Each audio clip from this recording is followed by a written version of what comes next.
parlent comme des... Pas honte, mais des gens leur parlent comme des enfants. Comme ils pensent que parce que quelqu'un parle avec un fort accent, il est moins intelligent ou il faut comme lui parler comme un enfant lentement pour qu'il comprenne. Puis ça aussi, je trouve que ça diminue un peu ces personnes-là qui ont un accent. Là. Ça fait aussi... Tandis que l'accent, c'est juste le bagage d'un ailleurs. Ouais, c'est juste la preuve que le français est simplement pas ta langue maternelle et donc qu'il y a une autre richesse. J'avais vu un meme qui disait c'est quoi une des choses qui est considérée vraiment cool quand t'es riche ou quand t'as des moyens, mais qui est vraiment pas considéré autant bien quand tu l'es pas, puis c'est être bilingue, genre.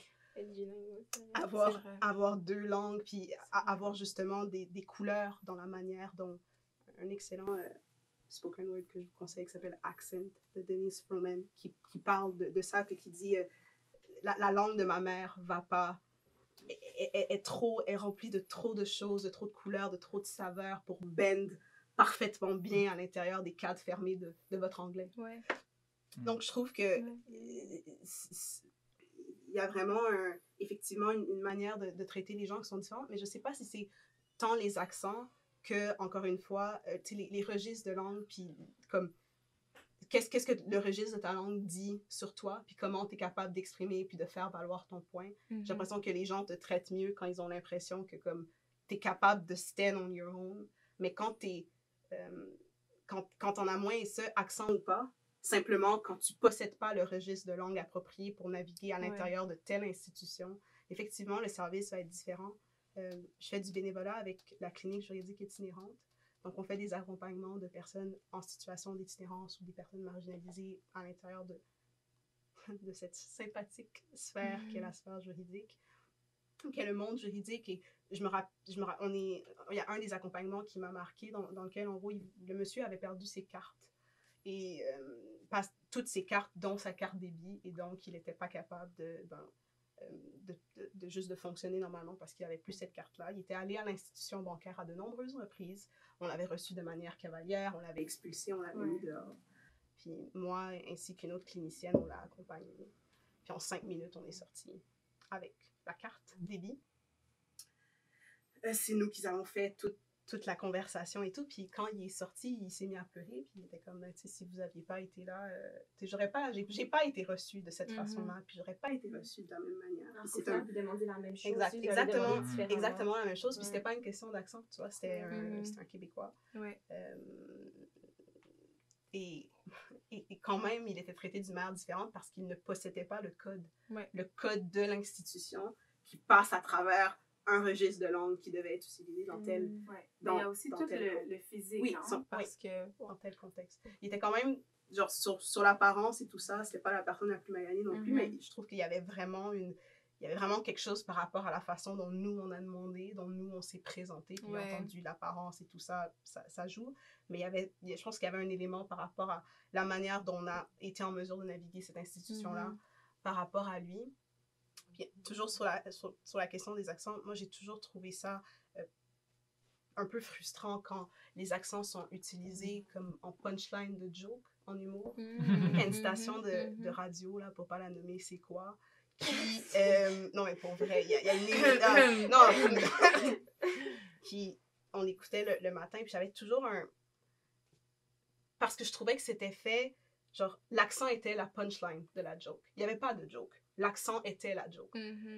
Donc, si l'accent fait partie d'un caractère et d'un personnage et que tu démontres... The whole joke, c'est the whole joke, la joke au complet, c'est la façon dont la personne est en train de parler. Puis je trouve ça particulier parce que d'une part, tu demandes aux gens de faire des efforts, d'apprendre, de se franciser, mais après ça, quand c'est pas fait de la façon dont tu voudrais l'entendre, mais là, encore une fois, c'est mal. Encore une fois, il y a des choses à faire. Donc ça, je trouve toujours... je sais pas, je trouve que peut-être que c'est un fait très francophone. Il y a une réserve par rapport à la langue. Puis on a vraiment des standards bien définis de comment bien la parler, de comment bien dire. Puis j'ai l'impression qu'une langue, par exemple, comme l'anglais, puis certainement en raison de leur statut et puis de leur place socio-économique et tout ça, là, ils ont moins de crainte par rapport à ça. Ben, c'est intéressant parce que, tu sais, en tant qu'haïtienne, ou québécoise d'origine haïtienne, je dirais. Tu sais, comme moi, j'ai une relation vraiment comme spéciale avec le créole, puis parce que, tu sais, je suis née ici et que je parle quand même créole, je sens que les gens sont souvent comme à l'aise à me poser des questions sur comment on dit ça, c'est quoi l'accent, comment on fait pour tuer, whatever. Donc, tu sais, comme par rapport à ça, c'est un peu comme des fois on me dit, le créole, on dirait, tu sais, je me suis fait tellement dire ça des fois, puis ça m'énerve quand je l'entends, c'est, le créole, c'est comme du français mâchouillé. Tu sais, puis je sais pas, ça me fait comme quelque chose d'entendre ça parce que c'est, tu sais, comme quand on dit put some respect on my name, tu sais, c'est comme pour moi, c'est quand même une langue qui se parle bien. Tu sais, puis je comprends, moi, je sais l'histoire de comment la langue a été créée. Donc, tu sais, il y avait les esclaves qui étaient là, puis qu'ils ont dû changer leur façon de parler pour pouvoir parler entre eux. Sans être compris par... Donc, je comprends qu'est-ce qu'il veut dire ou qu'est-ce qu'ils veulent dire. Mais souvent, c'est ça, comme ça me fait un peu mal par rapport à ma langue que j'aime. Ouais. Moi, parfois, je m'imagine dans la langue, je sais pas, dans la peau d'un, je sais pas, d'un Autrichien qui écoute du français. Mm-hmm. Il dit, mais il doit se dire, mais c'est quoi cette merde, genre? Ouais. Qu'est-ce qu'ils sont en train de faire avec leur bouche? Tu sais, c'est contextuel, tu vois, c'est à replacer. On essaie trop de généraliser des points de vue, surtout les personnes en situation de privilège. Là, on essaie de généraliser nos points de vue, puis de dire que ça c'est naturel, c'est ce que je pense, parce que la majorité des gens le pensent. Donc, nécessairement, c'est vrai. Puis, c'est extrêmement problématique. Puis, ça me fait penser à certains membres de ma famille et à moi qui... j'ai entendu, puis des gens très proches qui disaient, encore quand ils étaient au pays, qu'ils ne voulaient pas parler arabe parce que c'est la langue des gens de basse classe, puis ils ne veulent pas se rabaisser à ça. Et puis j'entends, entre personnes qui parlent un certain dialecte, un certain dialecte d'arabe, je sais pas, qu'on va entendre de l'algérien, on va dire, ils sont, on dirait qu'ils crachent quand ils parlent, tu sais, c'est des trucs qu'on dit, tu sais, et ça vient d'où ça, tu sais, ça vient de ces divisions-là, qui sont de ces divisions territoriales qui sont issues d'un certain contexte historique, qui ont provoqué des séparations dans nos têtes, tu sais, alors que... un complexe de supériorité. On a intériorisé ça aussi. Puis on perpétue le jugement de valeur par rapport à des manières de parler. Puis je pense que tu as l'insécurité linguistique, puis c'est commun, c'est partout, c'est pas commun juste c'est pas juste particulier au Québec, c'est quelque chose qui est là, qui est partout. Je pense que à chaque fois que tu as une langue, tu as des registres, tu as des manières de la parler, tu as des jugements de valeur qui sont associés à telle façon de la parler en fonction de justement du pouvoir puis du capital social, ou culturel, économique ou politique qu'une langue peut avoir. Même que les registres, ils changent un petit peu comme de façon de différentes générations. Les sociétés aussi comme font en sorte que ça change. Puis quand je pense à ça, moi personnellement, je pense aux différents vocabulaires qui évoluent de temps à autre. Puis, tu sais, comme de nos jours, il y a des mots qui se disent plus, qui sont plus vraiment acceptés dans la société, qui sont vus de façon comme péjorative, comme par exemple le mot nègre, comme par exemple le mot mulâtre. C'est des expressions aussi qui sont comme inappropriées, comme travailler comme des nègres ou comme tête de turc, des expressions qui se disent plus, que je crois que si on entend maintenant, on va comme avoir un certain retrait, mais ça se disait très bien avant. Puis ma question pour vous, je sais pas si vous l'avez remarqué, mais je sens qu'ici, je vais dire à Montréal parce que, on va dire à Montréal, est-ce que vous sentez qu'il y a un malaise avec le mot noir? Parce que moi, je le ressens personnellement. C'est du point de vue comme pas être capable de dire... si on va pointer un gars là-bas, on va dire lui et pas le noir. Ou c'est comme pas me décrire comme noir. Non, ça va être la dernière description qu'on va vouloir me donner parce que on dirait que c'est comme malaisant. Mais ça, c'est venant de personnes pas noires. Ouais. Ok. Est-ce que vous l'avez remarqué? Je trouve que c'est comme... J'ai beaucoup entendu cette remarque-là des Noirs qui viennent de France, parce que les gens qui sont non noirs en France vont utiliser black au lieu de dire noir, parce que c'est comme si... Ah, tu vois, j'avais raison. Parce que c'est comme si noir était trop fortement connoté, parce que noir avait un poids qui était trop élevé, donc ils préfèrent aller faire un emprunt dans l'anglais plutôt que d'utiliser noir. Moi, ça me fait toujours juste rire. J'ai aucun mauvais sentiment ou ça me remue pas d'autre manière. Je trouve ça juste drôle. Parce que vous connaissez tous, peut-être toi moins, mais vous connaissez tous un peu mes opinions sur la culture qu'on a présentement. Et c'est juste le symptôme d'une culture qui est rendue extrêmement prudente, ou qui essaie, du moins, d'être le plus prudente possible. Pas tout le monde, n'est-ce pas? Mais juste une culture générale dans laquelle on essaie de ne pas froisser les sensibilités de tous et chacun. Et puisque tu ne sais pas quelle est la sensibilité de la personne qui est devant toi, je pense que les gens essayent d'aller par excès, genre ils pêchent par excès de prudence, parce que moi, je peux dire, ça me dérange pas. Et la personne à côté de moi, genre, moi, je pourrais dire, il n'y a pas de problème, tu peux me qualifier comme étant noir parce que c'est ce que je suis. Et ils vont se revirer de bord, et ils vont dire ça à une autre, et ils vont se prendre... Mais je me dis ça parce que moi, j'ai jamais vu une personne noire qui n'aimait pas se faire qualifier de noir. C'est pour ça que je trouve ça comme... J'ai une amie qui m'a dit que... Parce que moi, je suis en train de faire... Mais non, tu sais, comme... Moi, je dis que t'es blanc, genre. Puis je me gêne pas de dire que t'es blanc. Je trouve ça juste intéressant, la réticence que tu peux avoir à le prononcer. Je trouve que c'est beaucoup plus intéressant que toi qui le dis. Mais... Si je peux apporter comme, un peu comme au débat, sans apporter mon opinion, mais il y a quelques années, la presse, ou je pense le devoir, je pense que c'est plus la presse, parce que ça serait peut-être pas du devoir de faire ça, mais ils ont publié un article sur un chirurgien ou un médecin qui a fait comme quelque chose de vraiment fantastique au Québec. Je pourrais pas rentrer dans les détails. Puis dans le titre, il y avait « Le chirurgien noir, blablabla ». Puis il y a beaucoup de gens des minorités qui se sont vraiment révoltés, parce que pourquoi préciser que genre c'est un chirurgien noir, c'est juste un chirurgien. Comme t'es un être humain avant d'être comme une couleur, une religion, une identité, right? Fait qu'il y a des gens qui l'apportent aussi comme ça. Il y a des gens qui le prennent pas. Mais dans ce cas-là, le problème, c'était pas le terme noir, c'était le fait qu'il l'a mentionné alors qu'il n'y avait pas besoin de le mentionner. Non, effectivement. Mais si moi je présente la table colorée, puis je dis l'animatrice noire, Xania, c'est quoi le rapport? C'est quoi le rapport? Ok, Par rapport à ça, je pense qu'il y a deux opinions. Il y a des gens qui préfèrent, il y a des gens qui seraient corrects avec le fait que tu le précises, parce que bon, on a donné ton titre, après ça, on a donné un qualificatif par rapport à tes couleurs, puis il y a d'autres personnes qui réagiraient de cette façon, genre d'une façon outrée. Donc je pense que c'est exactement à cause de ça que j'ai aucun sentiment par rapport à la chose, parce que je suis bien consciente que parce que nos identités sont pas monolithiques, moi je peux avoir aucun problème avec, et la personne à côté de moi peut être fortement outrée par rapport à la chose. Puis je pense que c'est parce qu'il n'y a pas quelque chose de clair par rapport à ça. Je pense que c'est pour ça que les gens sont, avec raison, malaisés, parce qu'ils ne savent pas quoi utiliser. Mais, je suis d'accord, il y a des signaux contradictoires selon les contextes.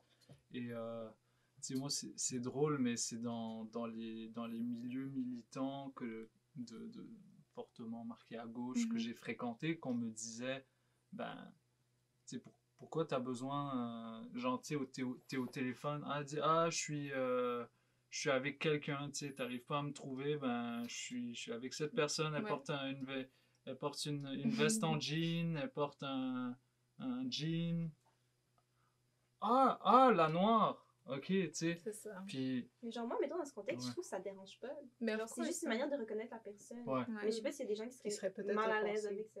C'est ça. Puis je pense que parce que ça existe, et parce que la personne va être malaisée et aura tout le droit qu'elle a de burst sa rage de la façon qu'elle le désire, mais les gens font attention parce qu'ils n'ont pas envie de se prendre une pâtée, parce que X personne va être frustrée et eux.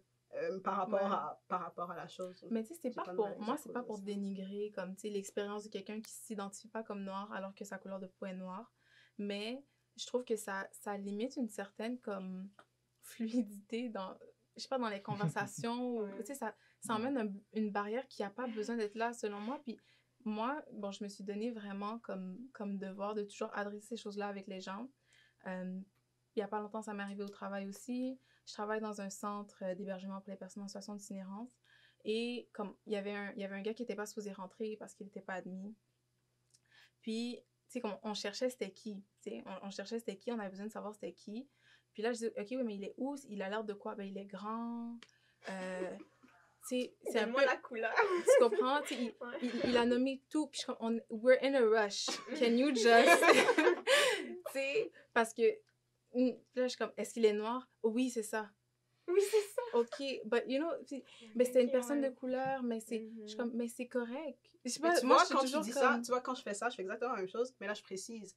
C'est moi qui pense ça, mais je suis pas en train de parler. Comme nos identités sont pas monolithiques, je suis pas en train de parler pour tout le monde. Et c'est pas vrai que je peux te donner un pass de va te promener et identifie tout le monde comme étant noir parce que il y a une chance sur je sais pas trop combien. Ma question, c'est pourquoi ça dérangerait quelqu'un de se faire qualifier de noir si le fait est qu'il est noir? Parce qu'il y a des gens qui se définissent pas comme ça, qui se définissent pas par une construction sociale ou par... Même des fois aussi petits que je suis pas noire, je suis brune, tu sais. Comme, c'est ça. Aussi minime là, que ça. Pour parler au nom des Blancs qui disent ça, c'est que ça vient avec son lot de stéréotypes. Quand tu désignes la personne comme noire, c'est que il y a tout un lot de sous-entendus, peut-être pas de sous-entendus, mais de préjugés que tu vas avoir par rapport à la personne. Puis je pense que c'est souvent ça, comme dans ces situations, je pense que c'est plutôt ça. Parce que les mots sont connotés. Les mots ont des poids, puis le mot noir en a un. En lui-même, il en a un, surtout quand il définit une personne. Mais c'est vraiment intéressant. Bon, ça conclut la conversation déjà. Mais je voulais vraiment vous remercier. Je crois que ça va vraiment permettre à des gens de commencer d'autres discussions sur ce qu'on a parlé. Puis merci d'avoir partagé. Merci à toi. Merci à toi pour l'invitation.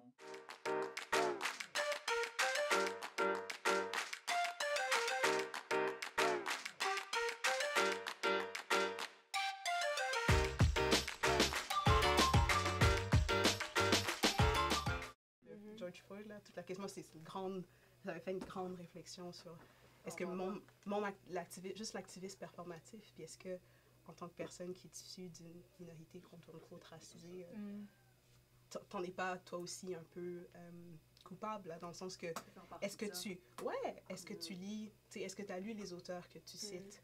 Est-ce que tu... J'en parlais avec Zania. Est-ce que tu es dans ça ou comme tu fais juste les quotes, puis il y a un poème que j'aime beaucoup qui dit Black privilege is me using a dead boy name to win a poetry slam. Ouais. Wow. Black privilege. Black privilege. I don't crack. Ouais, c'est ça qu'on avait parlé, mais is me using a dead boy name to... Puis là, c'est is me pretending that I know Trayvon Martin on a first name basis. Puis c'est cette construction-là qu'elle fait dans un super, super beau de Crystal Valentine. Et quand tu réfléchis à ça, mais tu réalises, je pense que parfois on en fait. Ouais, on en fait mais beaucoup. en plus, j'ai des privilèges d'être un activiste. Comme... Mais je pense que c'est une question de légitimité, juste d'authenticité. C'est ça. Est-ce que ça veut dire qu'ils sont pas tous authentiques, mais parce que quand sinon... est-ce que t'es authentique? Pardon. Parce que sinon, on tombe dans la culpabilité, puis le seul truc qui te différencie des white tears, c'est genre ta couleur, tu sais. C'est tout. Parce que tu te mets à essayer de te justifier, puis effectivement, il y a un sérieux manque d'authenticité, puis de lier la parole aux actes. Puis ça un peu partout. Ouais. Je pense que tu es dans un activisme qui est vrai à partir du moment que tu réalises qu'il est flawed. Okay. Puis que tu descends de cette espèce de monopole et que tu adoptes toi aussi une posture d'écoute. Mais quand tu n'es pas dans ça, je trouve que c'est très très facile de tomber dans quelque chose de violemment performatif. Puis surtout, tu vas y rester longtemps parce qu'à cause de la culture qu'on a, they won't call you out for it. Mais, si c'est pas toi qui fais cet exercice-là par toi-même. Je crois que c'est aussi être capable de dire bon, la marche, je vais pas y aller parce que je suis capable de faire d'autres choses ou parce que mentalement je suis pas prête à y aller ou parce que sais, mais être capable de dire, pas parce que je vais pas à la marche que Je suis pas. je suis moins une activiste ou que, tu sais, on en avait parlé aussi, pas parce que je pose pas le Blackout Tuesday que I'm less of an activist and I don't believe in the process. Je crois que c'est ça. Et ce que tu dis me fait penser à comme ma propre expérience. À un moment donné, je me suis dit, est-ce que je devrais comme me regarder puis être plus humble dans mes propos, dans mes choix de vocabulaire, parce que c'est que